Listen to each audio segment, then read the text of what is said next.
오늘 여러분께 우리 하나님께서 우리 정영만 장로님을 통해서 여러분들에게 말씀하실 것입니다. 今日先生を通して私たちに神様が語りかけられることでしょう。 마음을 열고 들어주시기 바랍니다. 皆さんどうぞ心を開いてお聞きください。 정영만 장로님 모실 때 큰 박수로 先生をお招きするときに大きな拍手でお迎えいたします。 정영만 장로님 모시겠습니다.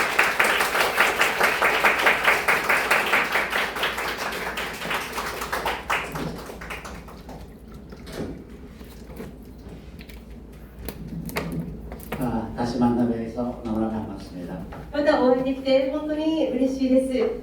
오늘 이렇게 처음 오신 분들도 계시는데 주님의 이름으로 환영합니다. 本当に今日初めていらっしゃる方おられますけれども、イエス様のお名前で本当に歓迎いたします。 제가 교토에 오늘 지난 5월달에 지금 5달이나 온 것 같습니다. 私は本当に京都に5ヶ月ぶりに来たと思います。 그동안에 여러분들께서 주님 안에 잘 머물러 계시고 많이 성장하신 것을 너무나 감사드립니다. お会いできなかった5ヶ月間の間に皆さんがよく成長されていることとそのように見受けます。 제가 오늘 여러분과 함께 나누고 싶은 말씀은 자유에 관한 것입니다. 今日皆様と分かち合いしたい言葉は自由に関する言葉です。ことです。 예수님께서 이 땅에 오셔서 우리를 위해서 굉장히 많은 일들을 해주셨는데요. イエス様はこの地上にお越しになって非常に多くのことをなされました。 우리의 죄를 용서하시고 私たちの罪を許してくださり、 우리에게 영원한 소망도 주시고 私たちに本当に永遠の希望を与えてくださり、 우리에게 진리를 알게 하셔서 私たちに真理を教えてくださり、 진리를 따라서 살게 하신 것도 너무나 감사합니다. 真理に従って生きることを教えてくださったことも非常に大きな感謝ではないでしょうか。 그런데 주님께서 하시는 일 중에서 굉장히 중요한 일 중에 하나는 우리가 하나님의 자녀가 되게 하신 것입니다. 神様がなさったその多くの素晴らしい技がある中でも特に特別なことは神様が私たちを神の子としてくださったことではないでしょうか。 그래서 요한복음 1장 12절에는 이런 말씀이 있죠. ですからヨハネの8章31節にこのような言葉がありますね。 영접하는 자 곧 그 이름을 믿는 자들에게는 하나님의 자녀가 되는 권세를 주셨으니 しかしこの方を受け入れた人々、すなわちその名を信じた人々には神の子供となる特権をお与えになったとあります。 이 말씀은 굉장히 단순한 서술이지만 이것이 함축하고 있는 의미는 매우 큰 것입니다. 本当に何かこれはとても単純にさらっと書かれているように思いますが、その中に含まれている意味というものは非常に深遠なものがあります。 여러분이 요한복음을 읽어보시면 구구절절한 설명을 붙이지 않고 단순해 우리가 하나님의 자녀가 되었다고 말씀하십니다. 本当にこのヨハネの福音書を読んでいくと特別な何か記述が何もないままただ神の子となったとそのように単純に書かれているわけです。 그런데 이것을 듣고 있는 당시의 유대인들의 입장에서 볼 때는 이것은 매우 파격적인 말씀입니다. しかしですね、この当時イエス様と共にいた時のこのユダヤ人にとってはこの言葉は非常にですね画期的な本当に破壊的とも言えるそのような力があるものでした。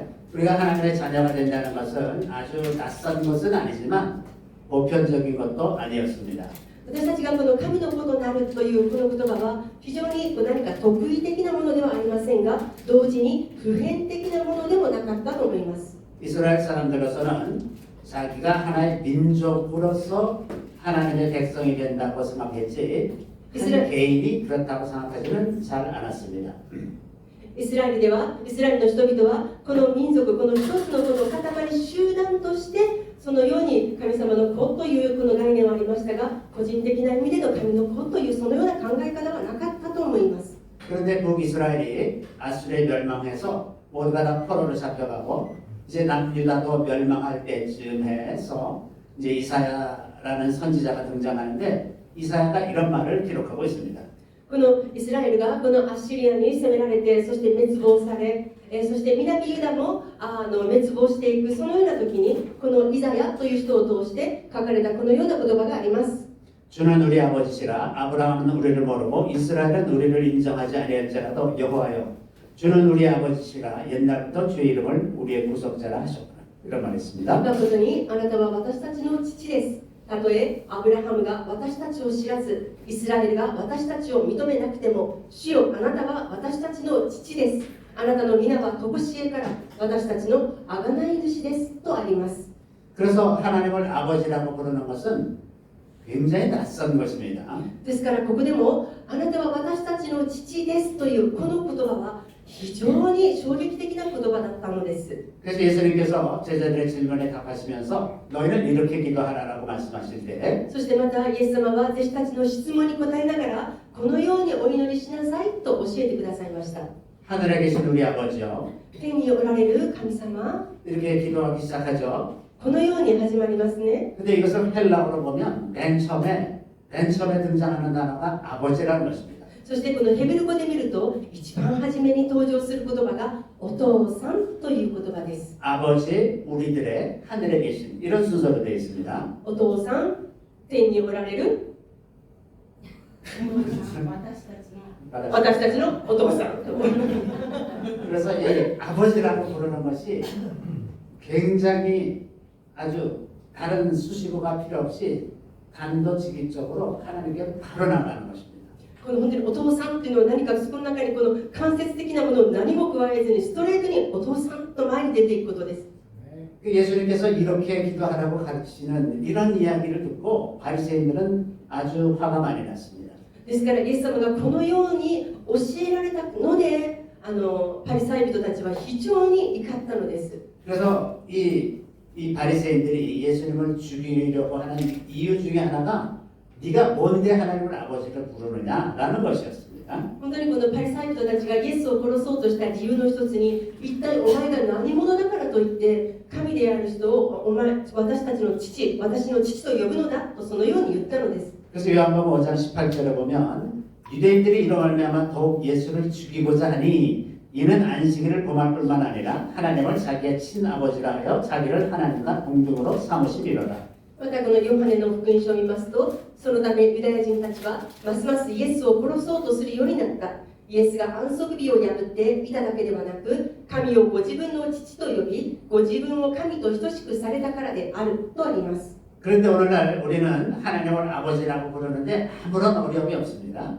で私たちは今天の父と呼ぶことに対して何のこのわだかまりもありませんよね。 그렇다면 우리가 예수님 당시의 바리새인들보다 더 좋은 믿음 생활을 하고 있을까요? だからといってじゃあ私たちが当時のパリサイ人たちよりかもっと素晴らしい信仰生活をしていると言えるのでしょうか。 바리새인들처럼 철저하게 여러분 말씀을 지키십니까? 皆さん私たちはパリサイ人のように徹底的に御言葉に従うでしょうか。 예수님 당시의 바리새인들과 비교하면 오늘날 그리스도인들은 거의 날라리 수준입니다. その当時のイエス様と一緒にいたユダヤ人たちパリサイ人たちと私たちを比べるならば私たちは本当にチンピラに等しいと思います。 그런데 한 가지 굉장히 중요한 것이 있습니다. でも本当に大切なことが一つあります。 바리새인들에게는 성령이 없지만 우리들에게는 성령이 있다는 것입니다. パリサイ人たちには聖霊はありませんでした。でも私たちには聖霊が与えられています。 그래서 성령이 우리 안에서 우리가 하나님의 자녀라는 걸 증거하시는 것입니다. そしてこの聖霊が私たちが神の子であるということを承認してくださるのです。 곧 이것을 우리에게 이루게 하시고 보증으로 성령을 우리에게 주시는 하나님이시니라. そうなるように心にふさわしく私たちを整えてくださったのは神です。神はその保証として御霊をくださいました。 우리가 하나님의 자녀인 것을 어떻게 합니까? 私たちが神の子であるということをどのようにして知ることができるでしょうか。 우리가 계명을 잘 지켜서 하나님의 아들입니까? 私たちが戒めをよく守ったからといって神の子になるのでしょうか。 하나님을 오래 믿어서 우리가 하나님의 자녀입니까? 私たちが長く信仰生活を送ったからといって神の子になるのでしょうか。 우리가 헌금을 많이 하고 봉사를 많이 해서 하나님의 자녀가 됐습니까? 私たちが十一献金とかたくさん捧げてそして奉仕もいっぱいしたからといって神様の子供になるのですか。 이게 전부 아닙니다. 全部違います。 오직 한 가지 이유는 성령께서 우리 안에 계신다는 것입니다. たった一つの理由、それは私たちの中に聖霊様がおられるということです。 여기서 보증으로 성령을 주셨다 이런 단어를 썼는데 ここに保証として御霊をくださいましたと書かれていますが、 이 단어는 헬라어로 아라본이라는 단어입니다. これはヘブル語でアラボンです。アラボン。 이 아라본이라는 단어는 계약을 할 때 물을 수 없는 계약금을 낸 것을 뜻합니다. このアラボンというのは契約をするときに何ですか。契約金を払うことです。 근데 이 계약금을 돌려주고 계약을 취소할 수가 없는 계약입니다. この契約はいわゆるキャンセル、この解除することのできないそのような契約です。 그래서 이 계약은 하나님께서 우리를 하나님의 자녀로 삼으실 때 영원히 하나님의 자녀로 삼으신다는 약속입니다. ですからこれは神様の前に私たちが神の子としてされたということはこれはもう取り消すことができないということです。 그래서 여러분이 여러분 안에 성령이 계시다면 여러분은 영원히 하나님의 자녀입니다. ですから皆様の中に聖霊様がいらっしゃるのならば皆さんは永遠に神の子供です。 그렇기 때문에 로마서 8장에 보면 이런 말씀이 있습니다. ですからローマ書の8章にこのような御言葉があります。 오늘 하나님의 영으로 인도함을 받는 사람은 곧 하나님의 아들이라. 神の御霊に導かれる人は皆神の子供です。 뭐 누가 하나님의 아들이라고요? 誰が神様の子供だと書かれていますか？ 하나님의 영으로 인도함을 받는 사람이 하나님의 아들입니다. 神様の御霊に導かれる人が神様の子供です。 이 하나님의 영으로 인도함을 받는 사람들의 특징은 무엇이냐면 じゃあ神様の御霊に導かれる人の特徴とは何でしょうか？ 이 15절에 보면 15節を見ると 너희는 다시 무서워하는 종의 영을 받지 아니하고 양자의 영을 받았으므로 우리가 아빠 아버지라고 부르짖느니라. 人を再び恐怖に陥れる奴隷の霊を受けたのではなく子とする御霊を受けたのです。この御霊によって私たちはアバ父と呼びます。叫びます。 여러분은 종이 아니고 아들입니다. 皆さん私たちはしもべではありません。神の子供です。 그래서 16절에 보면 성령이 친히 우리 영과 더불어 우리가 하나님의 자녀인 것을 증언하시니. そして16節には御霊ご自身が私たちの霊とともに私たちが神の子供であることを証ししてくださいます。 그러면 자녀는 어떤 사람이냐 하면 곧 상속자라는 말입니다. じゃあ子供とは何でしょうか？それは相続者という意味です。 자녀이면 또한 상속자 곧 하나님의 상속자요 그리스도와 함께한 상속자니 우리가 그와 함께 영광을 받기 위하여 고난도 함께 받아야 할 것이니라. 私たちが神の子供であることを証ししてくださいます。子であるならば相続人でもあります。私たちはキリストと栄光を共に受けるために苦難をも共にしているから神の相続人でありキリストと共に共同相続人なのです。 여기서 바울이 우리가 상속자이기 때문에 고난도 함께 받아야 한다는 것을 말하고 있는 것을 주목하시기 바랍니다. ここでパウロが私たちが相続人でもあるから同時にこの苦難をも共にするというふうに書かれています。 고난이 없으면 우리가 그리스도를 알지 못하는 것입니다. 私たちは苦難がなければキリストを知ることはありません。 그리스도께서 고난을 당하시고 십자가에 달려 돌아가셨다가 부활하셨던 것처럼 キリストが本当に苦難を受けて十字架にかかりそして復活されたように 우리도 이 땅에서 살아가면서 그리스도를 위해서 고난을 받게 되어 있습니다. 私たちもこの地上で生きながらこの苦難というものに出会うのです。 저는 여태까지 살면서 아무런 고난이 없는데 예수를 잘 믿는 사람을 본 적이 없습니다.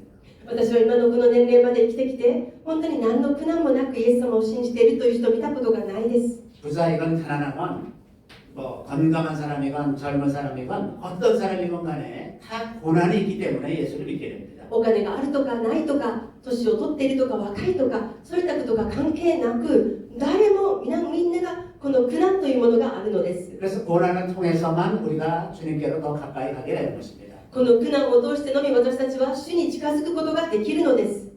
여러분이 이미 성령의 인치심을 받고 살아가는 하나님의 백성들이라는 걸 저는 믿습니다. 私はもう皆さんがすでに、聖霊様の承認を受けた神の子供であるということを信じています。 그런데 이게 얼마나 놀라운 일인지 우리가 실감을 잘 못할 때가 많이 있어요. でも本当に不思議なことは私たちがその実感がいまいちないということですね。 오늘날에도 예수님을 잘 믿으려고 하는 하나님을 잘 믿으려고 하는 바리새인들이 많이 있는데 本当に今もこのように神を一生懸命信じようとするそのような人がいますが、 유대인들 중에 약 10% 정도가 경건한 유대인이라고 합니다. そのイスラエル人の中で本当にこの敬虔なこの 10% がクリスチャンです。ユダヤ教ですね。 경건한 유대인들입니다. もう敬虔なユダヤ教徒が 10% イスラエルの中で。 그런데 이 사람들이 얼마나 하나님을 두려워하면서 사는지 모릅니다. で彼らは本当に神を恐れながら生きているのか私たちにはちょっと想像ができないです。 그래서 자기네가 혹시 실수해서 하나님의 말씀을 어길까봐 얼마나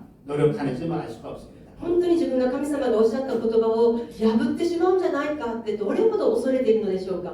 요즘도 유대인들은 안식일에 2000걸음 이상을 2000규빗 이상 2000규빗이면 약 900m인데요. 그 이상 걸을까봐 걸음을 세야 됩니다. この安息日にこのユダヤ人たちは2000キュビット、なんか大体900メーターぐらいだそうです。それ以上歩いてしまわないかとビビっているそうです。 그 이상 걸으면 그것은 계명을 어긴 것이 됩니다. だから900メーター以上歩いたら神様の戒めを破ってしまうということです。 또 제가 한 번은 유대인 집에 에어비앤비로 머무른 적이 있었는데요. 先生は一度ユダヤ人たちの経営するそのホステルのようなところに泊まられたのですが、 그게 엘리베이터가 있는 아파트 같은 そこは、 건물이었습니다. エレベーターがあるような建物でした。 그런데 안식일이 되니까 엘리베이터에 각 층마다 다 쓰도록 미리 불을 다 켜놨어요. そうすると安息日ですから、このエレベーターのボタンがですね、全部押されているんです。 그래서 엘리베이터를 타고 이걸 누르면 안식일을 범하는 것이 됩니다. ですから安息日にエレベーターを乗るのにボタンを押したら、これはルール破りになるそうです。 그래서 모든 층을 다 항상 쓰게 만들어 놓으면 가만히 있어도 자기가 원하는 데 가잖아요. ですからエレベーターの階全部ボタンを押しておくと自動的に自分が降りたい階で降りれるということですね。 이거 누르는 것도 계명을 어기는 것이 됩니다. このボタン一つ押すことすら戒めを破ることなのです。 한 번에 제가 아는 한 선교사가 저한테 이런 얘기를 해줬어요. 先生がご存知のあるイスラエルにおられる宣教師様がこのようにおっしゃいました。 자기가 어느 날 안식일에 그 유대인 마을을 지나가고 있었는데 でその宣教師様がある時この安息日にそのユダヤ人のこの村をこう通過していらっしゃったのですが、 어떤 유대인이 막 자기한테 다가오더니 너 유대인이냐 이방인이냐 물어보더랍니다. そうするとあるユダヤ人の人がその宣教師さんのところに近寄ってきて、あなたはユダヤ人ですか、異邦人ですかと聞くそうです。 그래서 나는 이방인이다 그랬더니 だからその宣教師さんが私は異邦人だよと答えました。 너무 기뻐하면서 자기가 부탁 하나 좀 하면 안 되겠냐고 그러더랍니다. そしたらユダヤ人の方がとっても喜んで、ちょっと私のお願いちょっと聞いてくれませんかと言いました。 그랬더니 이제 자기 집에 와서 누전 차단기가 떨어졌는데 이것 좀 올려달라고 얘기했더랍니다. でそうするとですね、そのユダヤ人がちょっと私の家に来てほしいと言って、そして行くとですね、そのいわゆるヒューズが飛んでしまったんです。だからそのヒューズ上げてくれというそういうお願いだったのです。 이거 올리는 것도 계명을 어기는 것이 だ 됩니다. からそのようなものを一つボタンをこう上げることすらもですね、ルール違反になるわけです。 한 유대인 자매는 어떤 이방인 제가 아는 어떤 이방인 선교사가 우연히 만나서 그 성경 말씀을 얘기를 해줬더니 である女性のユダヤ人が異邦人とお会いになって、そしてこの福音を伝えることになったのですが、 그 유대 여인이 이 사람은 아주 경건한 유대 여인이었는데 その女性は本当に敬虔なユダヤ人の女性なのです。 자기네 생활이 얼마나 힘든지를 얘기를 해주더랍니다. そして自分の生活がどれほど大変なのかというのを分かち合ったのです。 그러면서 자기네는 성경을 읽으려면 미리 손을 씻어야 된다는 거예요.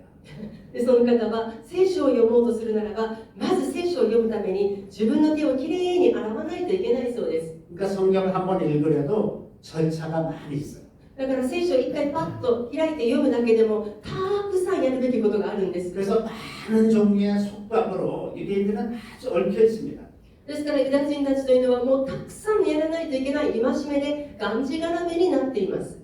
만약에 저희가 예수님 당시의 바리새인들처럼 그런 환경에서 자랐다면 아마도 우리도 똑같이 그렇게 하고 있었을 것입니다.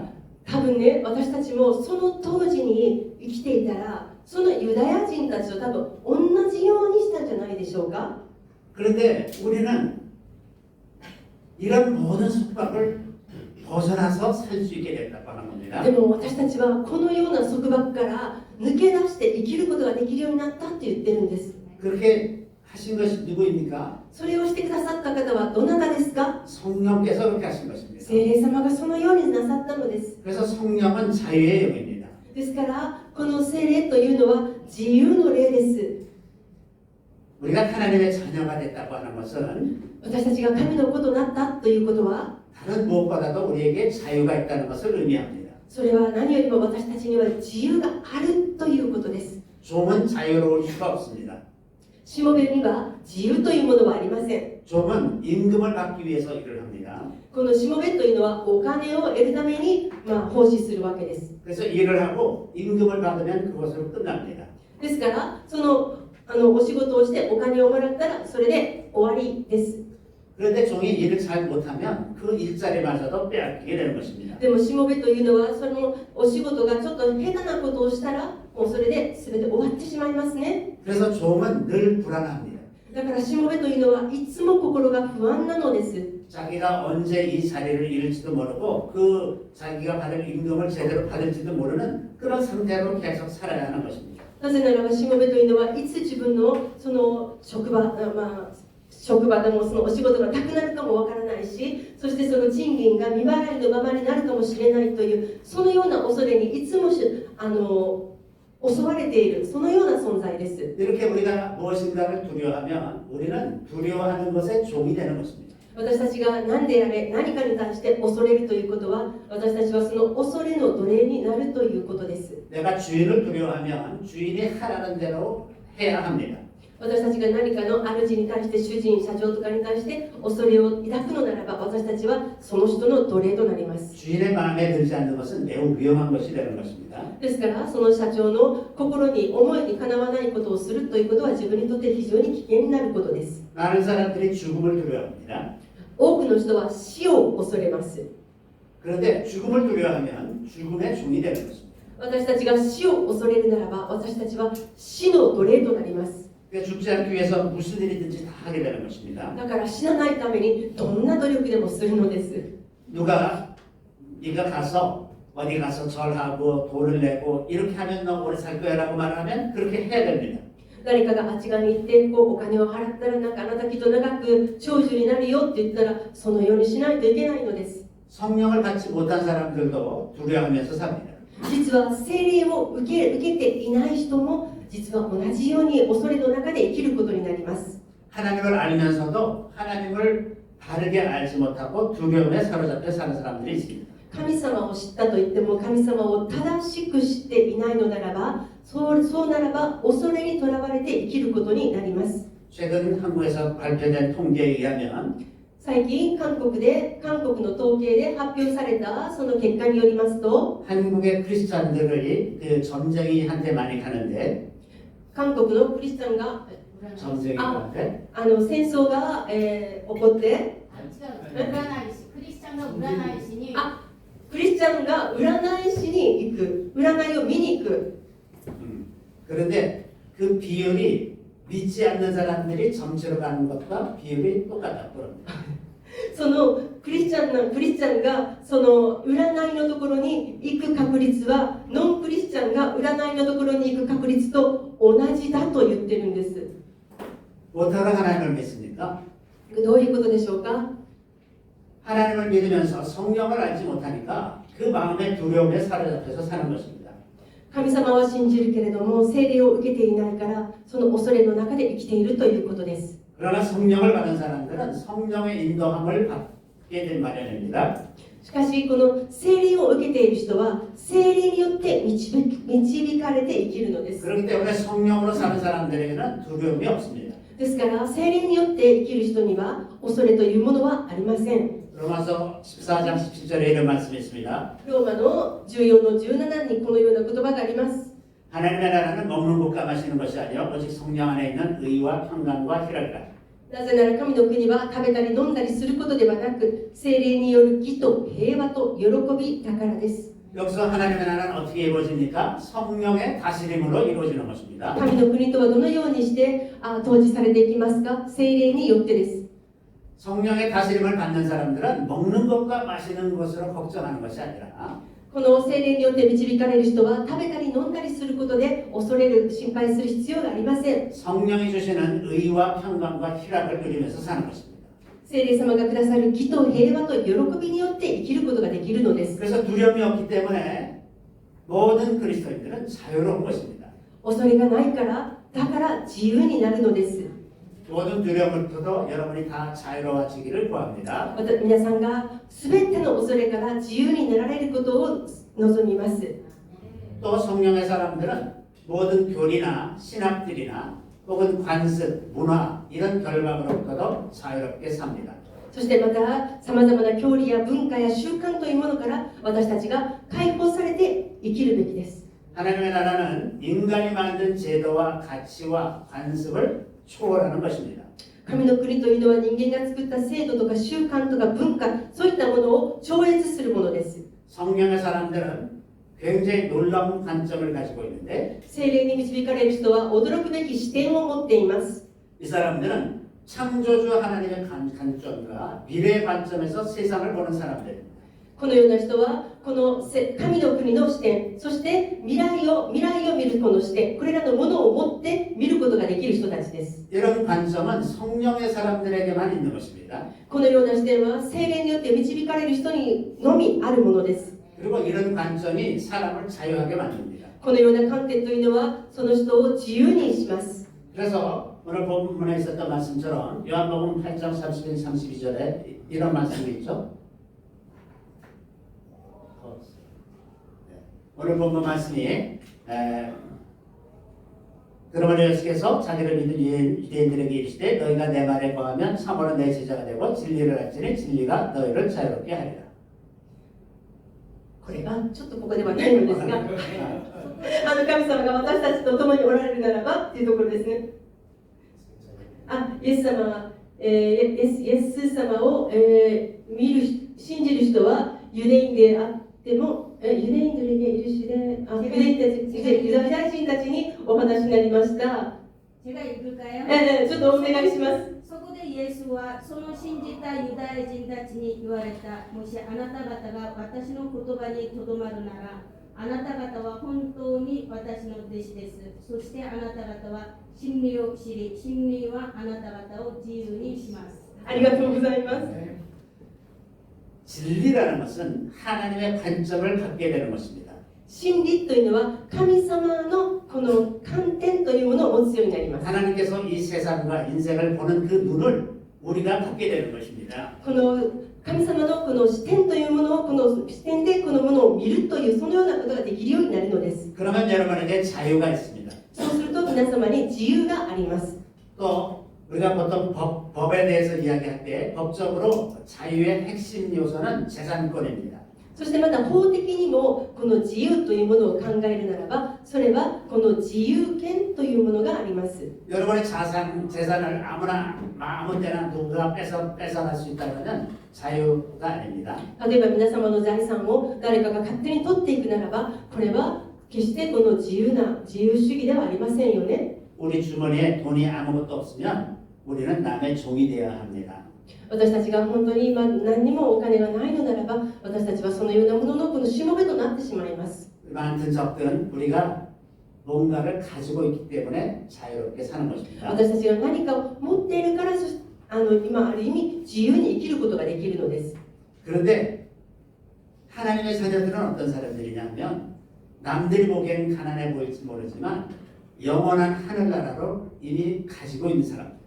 そして私たちこの神様の子供というものは私たちは人の目から見たらなんか何も持っていないように見えるけれどももうすでに神の国というものを持っている存在なのです。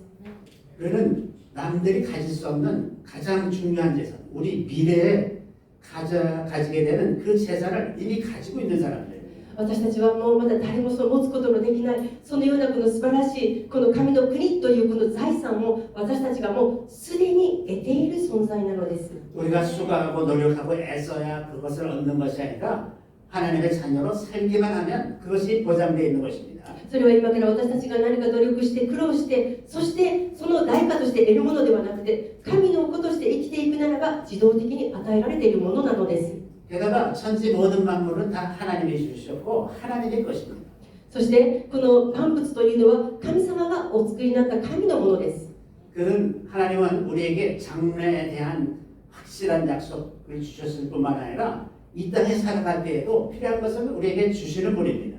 神様は私たちのこの将来に対する約束だけをくださるのではなくて、今この地上に生きているここにおいても神様は供給を与えてくださる方です。 그래서 우리가 어떤 환경에 있든지 먹을 것과 입을 것을 위해서 걱정하지 말아라. 私たちが今どんな環境にあったとしても、食べることとか飲むこととかそんなことで心配する必要がないのです。 하늘에 계신 너희 아버지께서 너희에게 필요한 것을 이미 다 알고 계시지 않느냐. 天におられる神様は私たちに何が必要なのか全てもうすでにご存知です。 그래서 너희는 먼저 그의 나라와 그의 의를 구하라. ですからまず神の国と神の義を求めなさいとあります。 그래서 우리가 이 땅에 살아가는 동안 필요한 모든 것을 다 주시는 분이십니다. ですから私たちがこの地上で生きる中で必要な全てのものを全て神様は供給してくださる方です。 그래서 공장 지하에 사는 가난한 그리스도인들라도 이들은 다 필요한 것을 하나님께서 주시는 것입니다. だからどんなに本当に貧しいところに住んでいる人であったとしても神様はその人の必要を満たす方です。 그래서 자녀가 된다는 것은 무엇보다도 우리에게 자유를 주셨다는 뜻입니다. だから神の子となるということは私たちに自由を与えてくださったということです。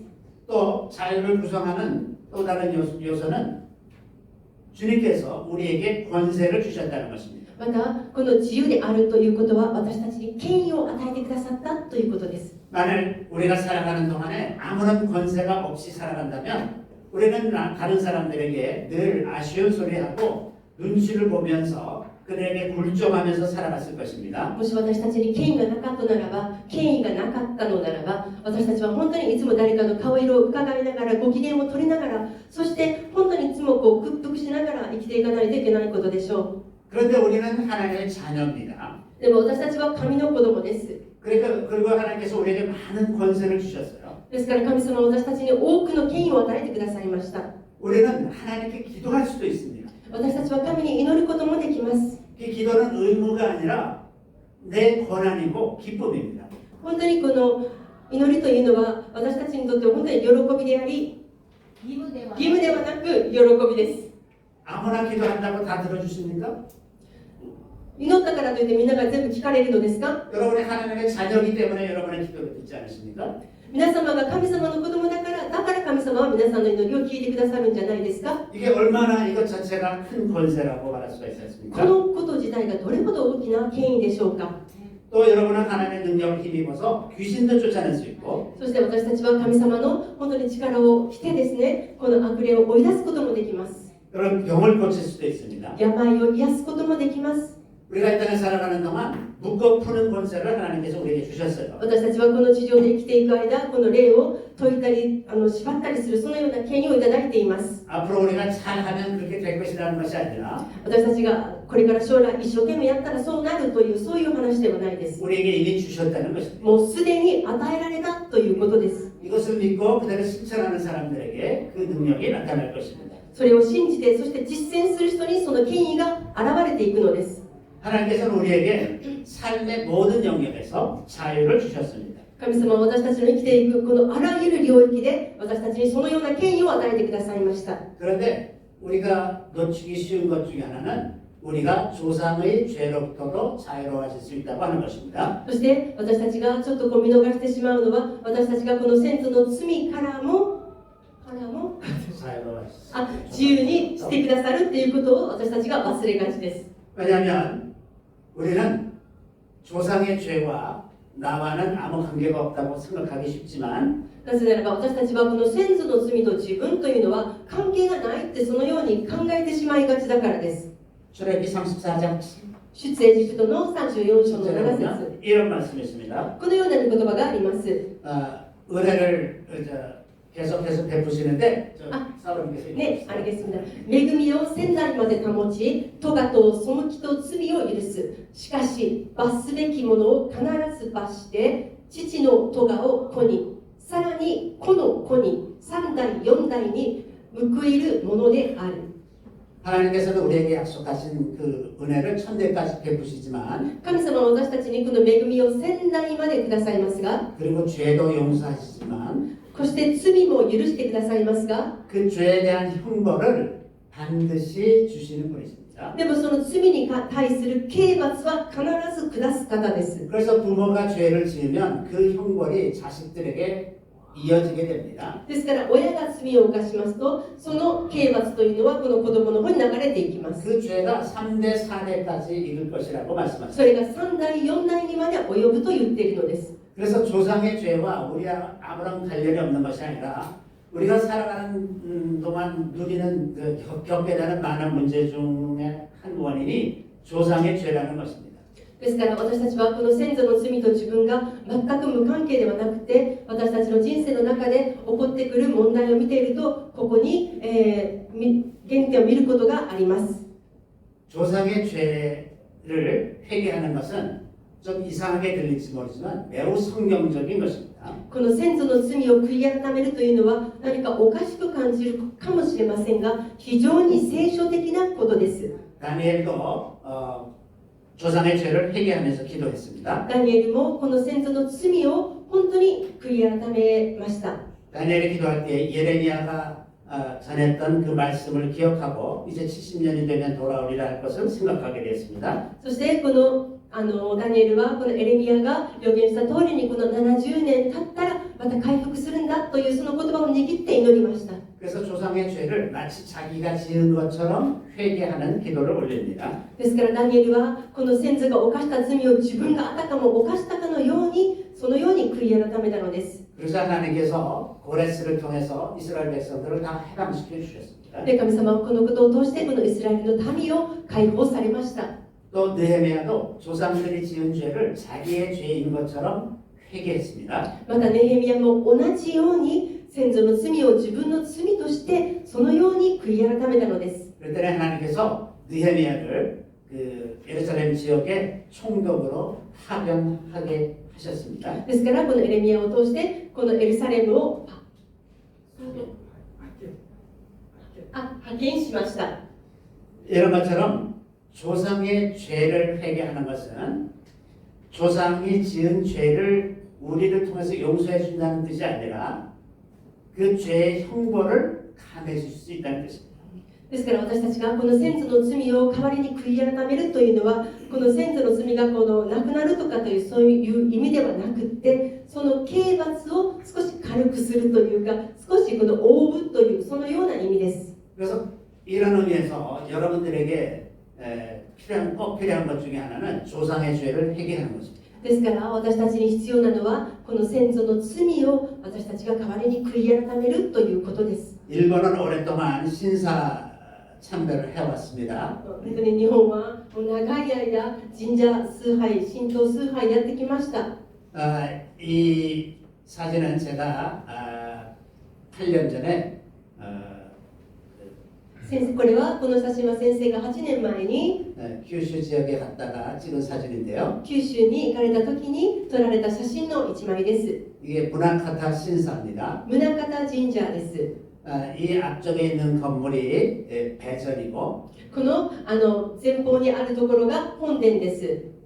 요 拝殿です。 이쪽이 본전입니다. そしてこの後ろにここにあるのが本殿です。右側の方が皆さんから左側が拝殿です。 여기 이제 본전, 배전과 본전이 있는데 이 구조가 지성소와 성소의 구조와 동일합니다. そしてこの構成が聖女と死聖女と全く同じ構成です。構造です。 일본의 신사의 여러 가지 제도가 다 성경에서 온 것입니다. この神道のこのさまざまなこのなんていうの制度というものが本当にこの聖女死聖女とよく似ているのです。 여기는 同じです。 쿠시다 신사에 있는 물두멍 여기 손 씻는 데가 있는데요. ここではちょうど手を洗うところがありますよね。 여기 이제 예전에 이스라엘에 있던 성전에 보면 이게 손 씻는 곳이 있죠. 제사장들이 손 씻는 곳이 있습니다. やはりイスラエルに行きましたら祭司たちが手を洗うそのような場所が同じようにこのようにあります。 또 여기에 이런 마을상이 있는데요. ここに馬の像がありますが 이것이 북이스라엘이 우상 숭배할 때 이 하늘을 나는 말을 이렇게 만들어서 성전 안에 세워놓곤 했었습니다. 北イスラエルが本当にこの、空を飛ぶ馬をそのようなものをこの礼拝堂に作って崇拝していたその流れです。 이것이 열왕기하 23장 11절에 있는 내용입니다. 列王記下23章11節にあるそのような言葉です。 또 여기에 이렇게 금송아지를 만들어 また 놨는데 ここに金色の子牛の像もあります。 여기 머리와 뿔 이 부분에만 금을 입혔습니다. ここの頭とこの角部分だけがですか？ここだけが金だそうです。金で覆われているそうです。 그래서 이 모든 것이 다 성경에서 온 것입니다. これらのものはすべて聖書から来ているものです。 그래서 원래 신사는 하나님을 섬기다가 우상 숭배를 했는데 그것을 그대로 가지고 들어온 것입니다. ですから初めはこの神に仕えていたけれども、最後はその偶像礼拝になって、そしてその流れのままここまで来ているのです。 그러면 여러분은 어떻게 해야 됩니까? じゃあ皆さんはどのようにしないといけませんか？ 이 우상 숭배하던 것을 버리고 그 원래 하나님으로 돌아가야 되지 않습니까? この偶像礼拝を捨てて、そして本来の姿の神のところに戻るべきではありませんか？ 일본에 계신 목사님들도 여러분들이 이 신사가 성경에서 왔다는 것을 알고 계십니다. もちろんここに牧師先生たちもいらっしゃいますが、この神社というものが本当にこのようなものから来たんだということはご存知の方が多いと思います。 근데 제가 참 안타까운 것은 그 우상 숭배하던 습관을 가지고 왔는데 그 원래 하나님으로 돌아가면 참 좋겠는데 그렇게 안 가는 거예요. ですから本当にそのようにこの偶像礼拝をした流れでここに来てしまったけれども、それを元の位置に戻すというこのことがないことが非常に残念です。 저는 한국과 일본에 북이스라엘 열지파의 후손들이 굉장히 많이 살고 있다고 생각합니다. 私は個人的にこの日本列島にもこの韓国の半島の方にもこの失われたいわゆる12族と言われる者たちがたくさんいると信じています。 그래서 이 사람들이 이제 하나님을 깨닫고 다시 돌아가야 합니다. ですからこの民族というのはもう一度はもう戻らないと、神のところに戻らないといけません。 이렇게 가기 위해서 우리에게 꼭 필요한 것이 무엇입니까? そのように行くために必ず必要なものは何でしょうか？ 조상의 죄를 회개하는 것입니다. それは先祖の罪を悔い改めるということです。 조상들이 이스라엘부터 우상 숭배하던 그것을 회개하고 하나님께로 돌아가야죠. この北イスラエルが本当に偶像崇拝をしていたそのことに対して私たちがもう一度この悔い改めて、そして戻ることです。 성경에는 남은 자라는 개념이 있습니다. 남은 자, な 남아있는 렘넌트. レムナントというそういう言葉があります。 그런데 남은 자, 하나님께서 살아서 남겨두신 자들의 해야 할 일이 뭔지 아십니까? そしてこの残されたもの、これらのものがしないといけないものはしないといけないことは何でしょうか？ 남은 자의 가장 큰 중요한 임무는 회개하는 것입니다. それは悔い改めをすることです。 조상의 죄를 회개하고 민족이 돌이키도록 하는 것. 그래서 우리가 살려주셨지 우리가 잘나서가 아니라 私たちが本当にそのことを、悔い改めて、そして神様のところに戻るのですけれども、それは私たちが何かよくやったからそうなるのではありません。私たちが悔い改めをすることによってそのようになるのです。 그래서 저는 우리 한국에서뿐만 아니라 일본에서도 조상의 죄를 회개하고 하나님께로 돌아가는 그 기도가 있어야 된다는 생각을 합니다. ですから私は韓国だけではなく日本も同じようにこの日本の中でこの先祖の罪を悔い改めて、そして神に戻るというそのような祈りが必要だと思っています。 이것이 이 민족을 진정으로 자유하게 만드는 그러한 길이 될 것입니다. それが唯一この民族を自由に生きるそのような方法ではないかと思います。 또 하나님께서 우리에게 주신 자유는 물질적인 영역에서만 이루어지는 것이 아니라 また神様がくださる自由というのはこの地上のものだけではありません。地上の領域の中のものだけではありません。 마음과 생각에도 하나님께서 우리에게 자유를 주십니다. 私たちの心と考えの中にあるその領域の中の自由も含まれています。 우리의 마음속에는 우리가 자라나면서 만들어진 많은 상처들이 있습니다. 私たちのこの心には私たちが育っていく中で受けた傷というものがあります。 또 우리가 이 땅에 살아가기 위해서 우리 마음속에 많은 방어 기제가 있습니다. 디펜스 메커니즘이 있습니다. 私たちはこの生きていく中でこの防衛機能というものがこの私たちの中にできています。 그래서 우리는 우리도 모르는 사이에 우리 안에 있는 상처나 이 방어 기제 때문에 말을 왜곡해서 하게 됩니다. ですから私たちのこの心の中にある傷や防衛機能によって私たちの口から出るこの言葉がちょっとねじってねじ曲がって出ていく時があります。 그리고 상대방이 무슨 이야기를 하면 그것이 혹시 나의 상처를 건드릴 것 같으면 공격적으로 변하는 것입니다. 誰かが何か自分の対して言った時にその言った言葉が自分の傷に触れるのではという時にはそれは自分の防衛機能が働いて相手を攻撃するような言葉として出ていく時があります。 그래서 어떤 때는 다른 사람들을 회피해서 도망가기도 하고 またある時はその人を避けてどこか行ってしまうこともあるし 그 사람을 공격하기도 하고 誰かをとても攻撃する時もあるし 무시하기도 하는 이런 일들이 일어나죠. 無視してしまう時もあります。 그런데 하나님은 우리가 이렇게 사는 것을 원치 않으십니다. でも神様はそのように私たちが生きることを望んでおられません。 왜냐하면 우리가 이런 행동을 할 때 우리의 마음은 하나님께서 주장하시는 것이 아니라 그 상처가 나를 주장하는 것입니다.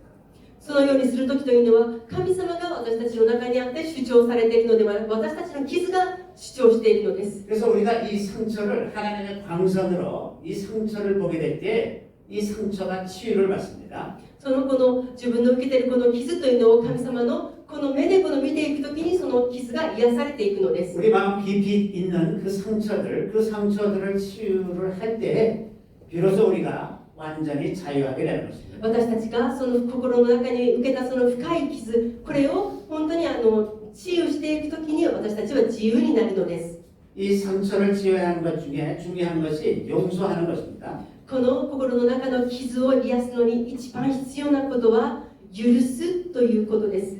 어떤 사람들은 용서를 하지 못하는 사람들 많이 있습니다. 本当にこの許すということが難しい人がたくさんおられます。 너무 큰 상처를 받았기 때문에 도저히 용서할 수가 없어요. あまりにも深い傷を受けたがために許すということが難しくなるのです。 그런데 우리가 알아야 되는 것은 우리가 용서하지 못하면 그 상처는 우리 마음에 계속해서 남아서 우리를 주장하게 되는 것입니다. もし私たちが許さないのならばその傷が私たちをずっと縛っていくということです。主張します。 우리에게 자유가 없습니다. そうなると私たちには自由というものはありません。 그러면서 계속해서 내가 죄를 짓게 되는 것입니다. そのことによって私たちはずっと罪を犯し続けることになります。 그 죄가 점점 더 우리를 속박하고 その罪がどんどん自分自身を束縛するようになります。 질병을 일으키기도 합니다. そうすると病気にもなります。 제가 아는 어떤 분이 제게 기도를 받으러 왔어요. ある方が先生のところにお祈りを受けるためにいらっしゃいました。 제가 그를 위해서 기도할 때 하나님께서 용서하지 못하는 사람이 있다라고 말씀해 주셨습니다. そして先生がお祈りをしていく中でその方には許すことのできない人がいるということを教えられました。 그분은 뇌에 종양을 가지고 있었는데 その方は脳に腫瘍を持っている方でした。 미국에서 제일 유명한 의사에게서 한번 수술을 받았어요. そしてとても有名な先生お医者様に一度手術を受けられました。 근데 이게 재발해서 이제는 수술을 할 수가 없고 죽어야만 되는 상황이 됐습니다. しかし手術を受けたのですが再発をしたのでこれ以上手術も受けることができなくてもう死を待っているそのような状態でした。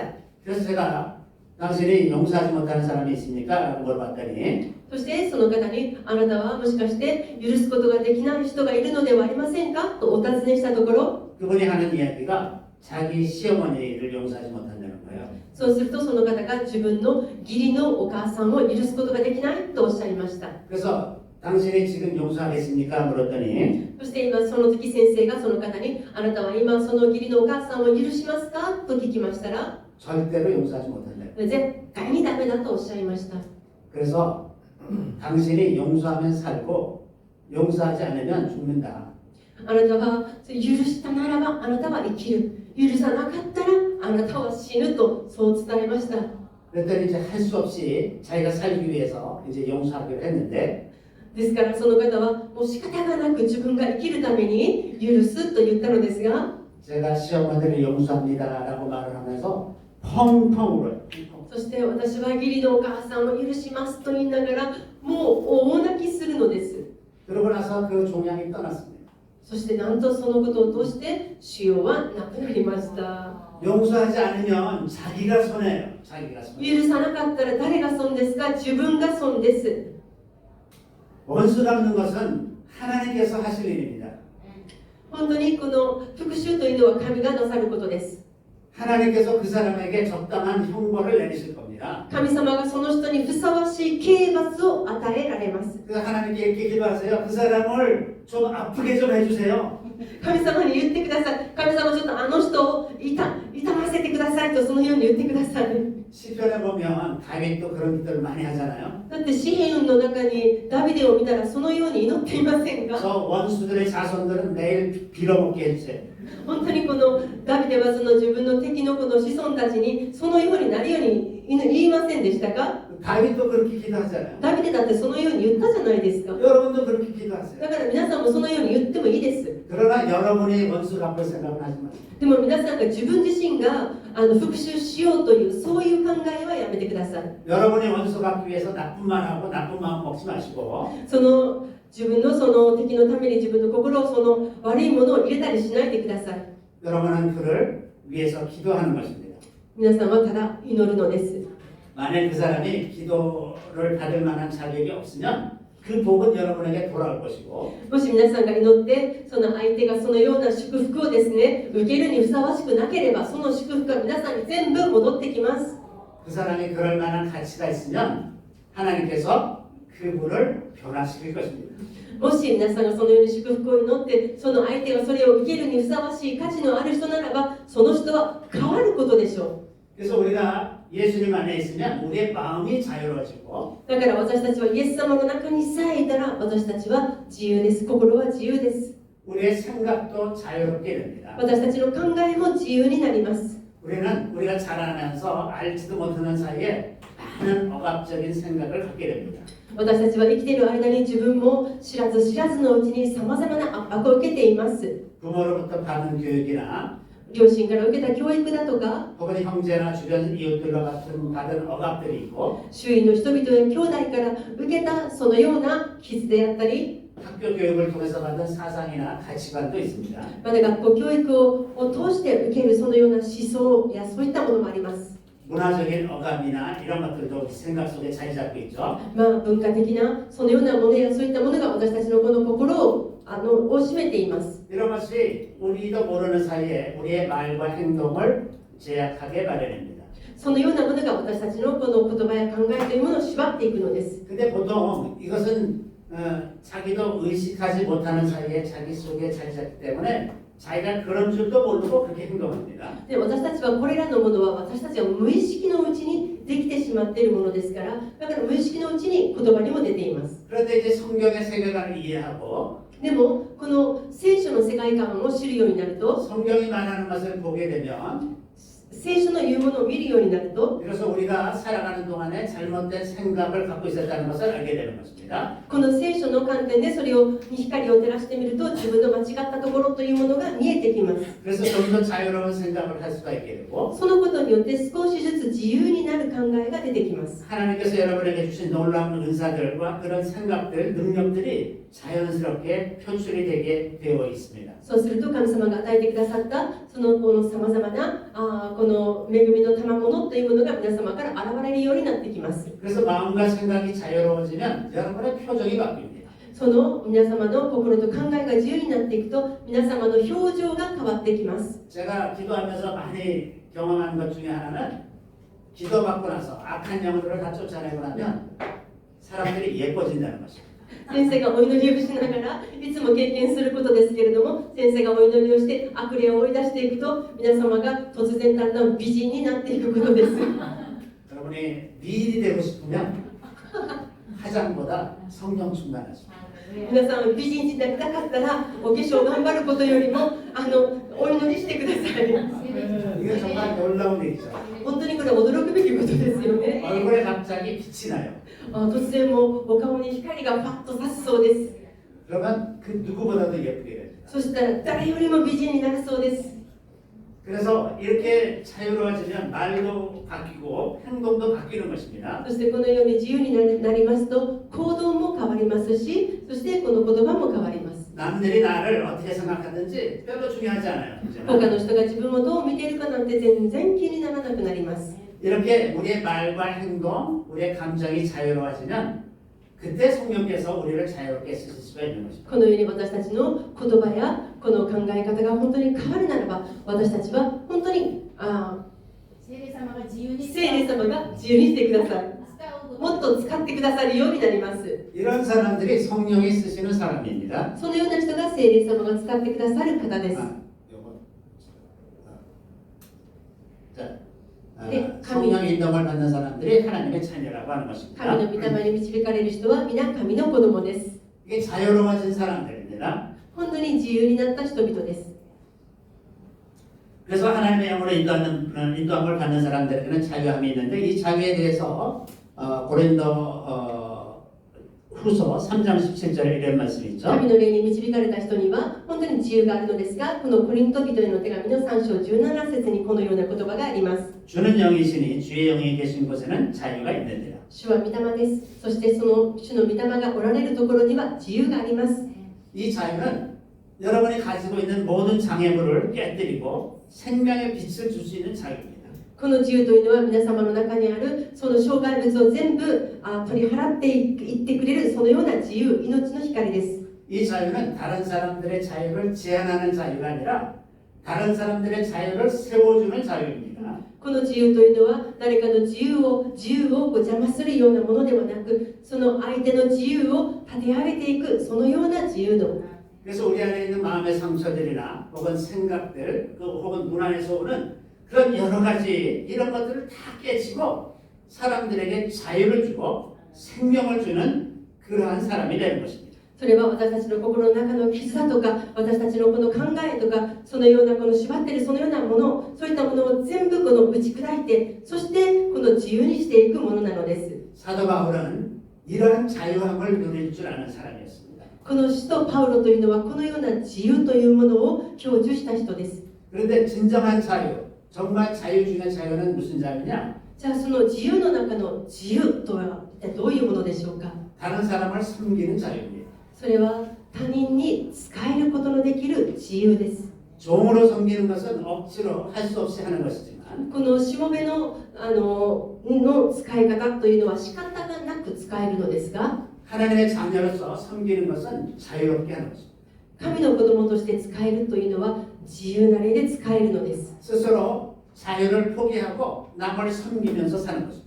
自ら自分の自由を放棄して、そして使えていくのです。 예수님이 그렇게 하지 イエス 않으셨습니까? 様がそのようになさったのではありませんか。 예수님은 창조주시지만 우리를 위해서 자유롭게 스스로 우리의 종이 되신 イエス 사람입니다. 様は創造主であったのにもかかわらず、その自分の自由を捨てて私たちに仕えてくださったのではないでしょうか。 제가 1년 전에 이제 교회에 와서 하나님의 말씀을 가르쳤었는데요. 私が1年前に京都に来て神の御言葉を伝えたのですが、 지난 1년 동안 참으로 놀라운 많은 변화가 있었던 것을 감사드립니다. 本当にこの1年間、本当に多くの驚くべき変化があったことを本当に感謝しています。 제가 지난 1년 동안 다니면서 이렇게 느낀 것은 私がこの1年間通いながら感じることは、 일본인들은 아마도 전 세계에서 제일 잘 훈련이 된 민족이라는 것입니다. この日本民族というのはこの世界的に見ても本当に一番素晴らしい優等なそのような民族ではないかと思います。 맞죠? 감사합니다. 저는 그렇게 생각합니다. 先生はそのように考えてくださっています。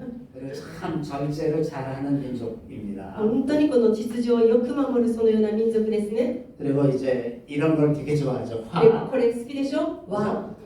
네. 그래서 이거를 벗어나지 않기 위해서 굉장히 많이 노력을 합니다. この和を乱さないがために一生懸命努力するのではありませんか？ 그래 남들에게 피해를 입히지 않는 것을 가장 중요한 가치로 생각하는 것 같습니다. 他の方々にそのなんて言うんでしょうかね、ご迷惑がかからないようにすることにものすごく神経を使うんじゃないですか。 그러나 でも 복음을 위해서는 복음을 위해서는 문화적인 장벽을 깨야 할 때도 있습니다. でもね、その福音を伝えるためにこの文化の壁というのを蹴飛ばさないといけない時があります。 제가 일본의 메이와쿠 문화를 볼 때 참 좋지만 가끔은 그것을 깨고 복음을 전해야 된다는 생각을 합니다. 私はこの迷惑をかけない文化というのは素晴らしいけれども、福音を伝えるためにはこれを崩さないといけない時があると思っています。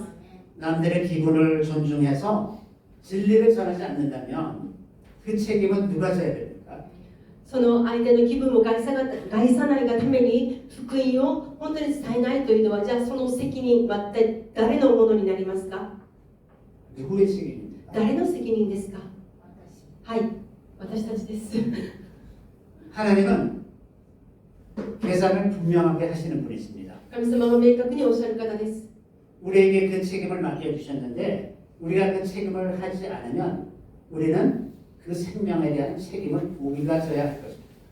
神様は明らかに私たちにその責任をくださいました。任せられました。そしてその責任を私たちが全うしないならば、その命の責任は私たちが問われることでしょう。 그래서 복음을 위해서는 문화적인 장벽을 깨고 나갈 수 있는 지혜와 용기가 있어야 합니다. ですからこの福音を伝えるためにはこの文化の壁を壊していくそのような力が必要です。 또 また 하나님 앞에서 우리는 좀 어린아이 같은 것이 좋습니다. また神様の前では私たちは神の子供のようにならないといけないです。 오늘 저희가 서클 댄스를 추었는데요. 今日私たちはサークルダンスしましたよね。 저희가 코로나 사태 이전에는 매주 모일 때마다 이렇게 서클 댄스를 하곤 했었습니다. 先生の教会ではこのコロナの時代の前はですね、毎週お集まりになるとこのサークルダンスをしておられたそうです。 여러분은 그리스도 안에서 자유롭기 때문에 감정 표현하는 것도 자유로울 수가 있어요. 私たちは本当に神の子供ですから神様の中にあってこの感情も自由にならないといけません。 그래서 춤도 추고 소리도 지르고 この踊りもして声も出して 또 억울한 일을 당하면 통곡도 할 수 있고 本当に悔しいことがあったら大泣きして 울면서 기도도 할 수 있어야 もう 합니다. 泣きながら神様にお祈りして 그런데 모든 것을 참기만 하고 속으로 가두는 것은 자연스러운 것이 아닙니다. それを全部心の中にしまい込むということはこれは良くないです。 그래서 저는 여러분들이 이 감정에 있어서도 자유를 얻게 되기를 구합니다. 皆様のこの感情の分野でも皆様が自由になることを望みます。 다윗의 언약궤가 다윗성으로 들어올 때 그 앞에서 춤추다가 뻘거벗겨졌잖아요. ダビデは契約の箱が戻ってきた時に嬉しくてダンスしてなんかずり落ちたじゃないですか。 만인이 보는 앞에서 뻘거벗고 춤췄어요. だから喜んでも踊りまくりましたね。 그런데 다윗은 그것을 전혀 부끄러워하지 않았습니다. でもダビデは全然その全部見えてしまったことが恥ずかしくないですね。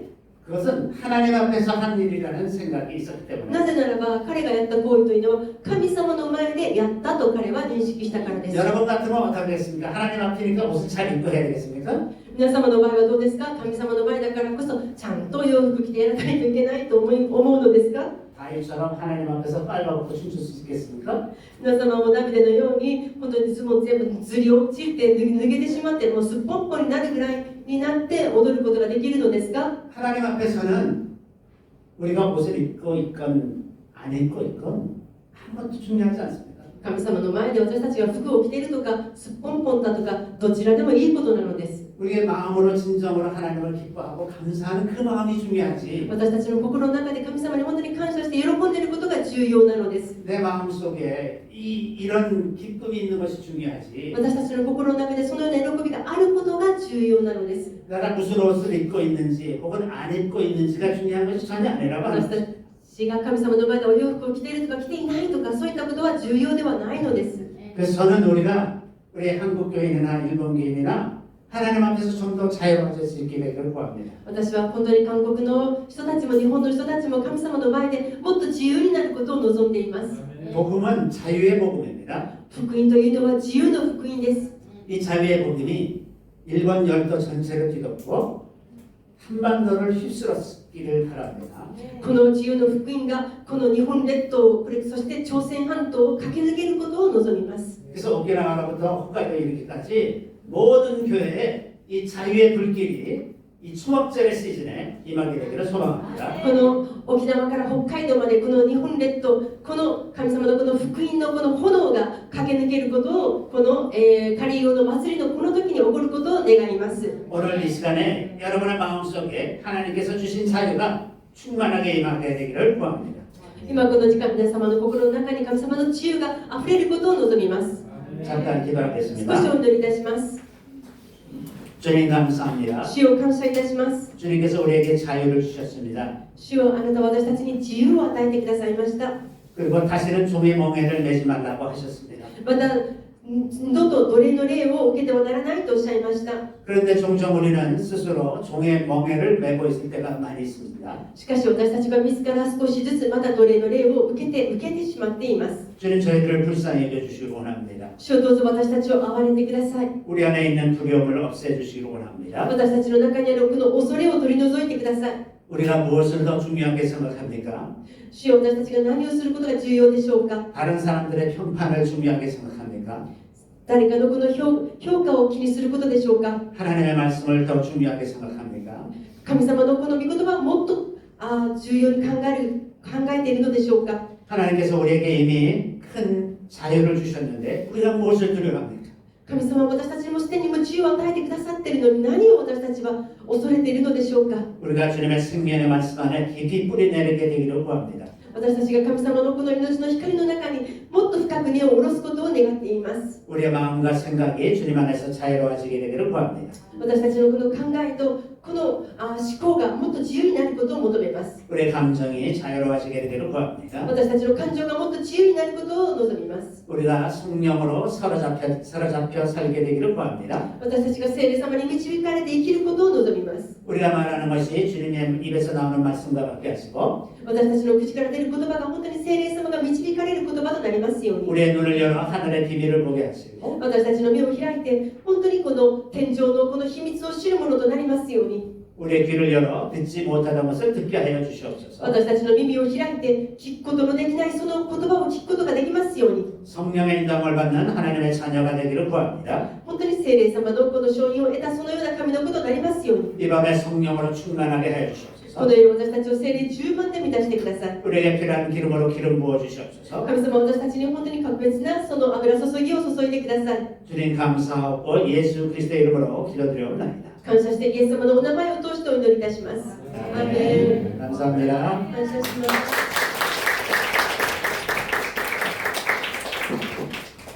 する方は共に祈る気持ちでこの御言葉を主に告白し捧げる祈りをしましょう。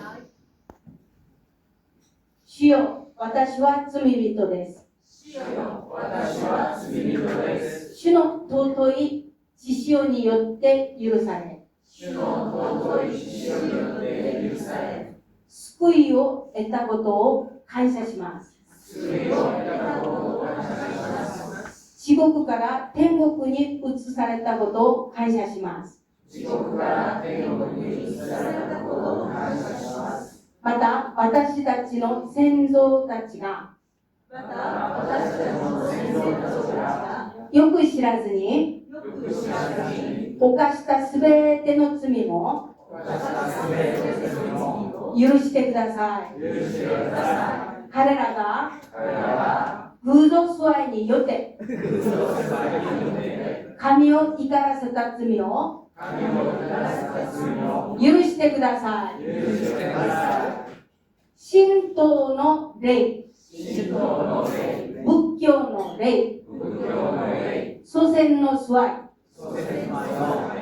その霊を信じて彼らに従ったすべての罪を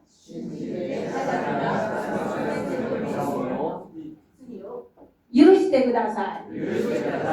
もし私たちの先祖が不正なことを破綻したりみだらな行いをした罪があれば、そのすべての罪も許してください。私たちの先祖が神を知らず、神の御心に従って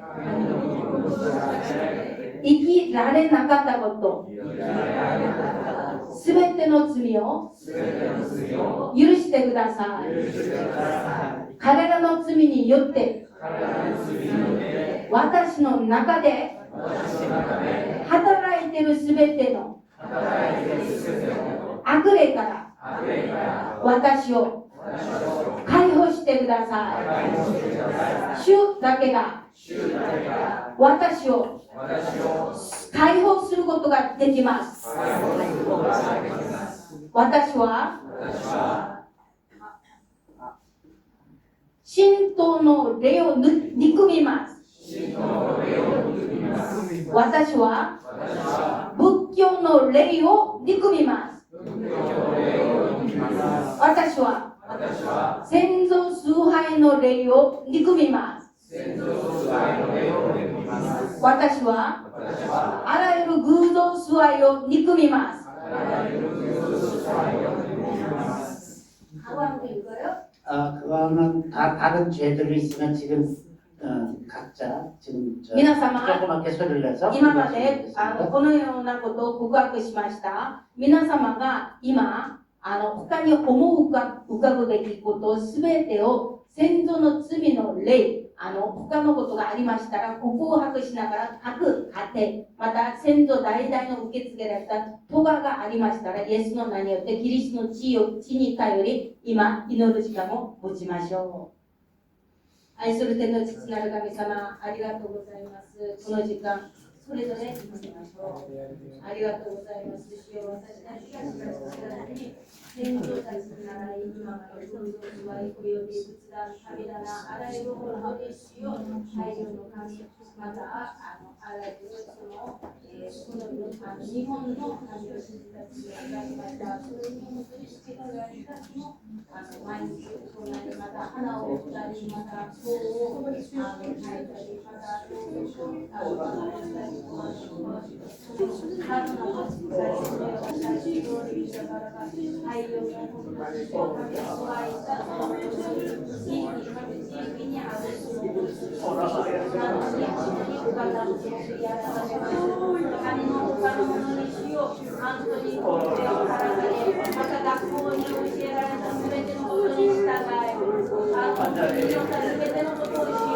完全にイエスの血によって洗い流してください。本当に主を階段の心の痛みに刻まれるすべての人を加え、また本当に主を強いられた、本当に掲げたすべての本当に主を悪の本当にすべてのことを告白します。イエスの血によって洗い清めてください。憐れんでください。またその人にまで増える罪を悔やさせます。私の子供たちに一切主よ、先祖の悔いによりその呪いを完全に自由になり、イエスに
は何の関係もない。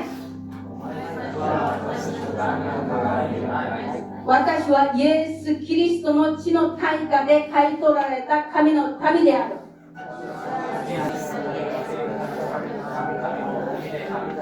お前たちには私に対する権限はない。お前たちの時は終わった。私はイエス・キリストの名によってお前に命じる。すべての偶像崇拝の霊は私から離れよ。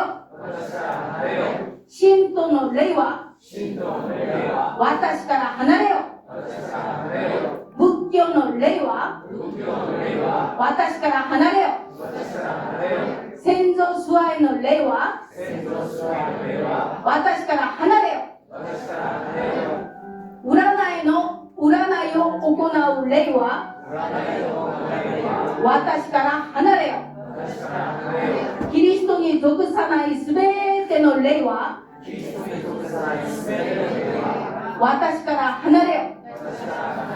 聖霊様、来てください。聖霊様をお迎えにします。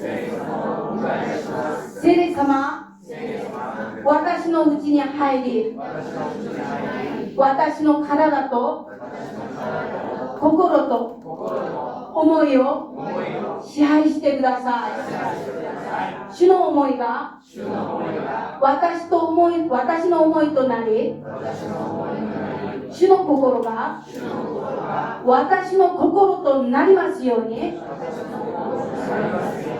主が痛むことで私も痛むようにし、主が喜ぶことで私も喜ぶようにしてください。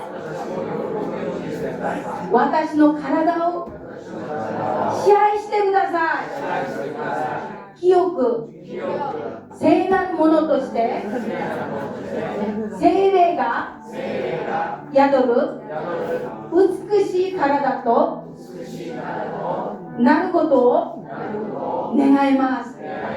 私の体の弱さを癒してください。私の人生のあらゆる領域で主の香りを表しながら生きさせてください。イエス・キリストの皆によって祈ります。アーメン。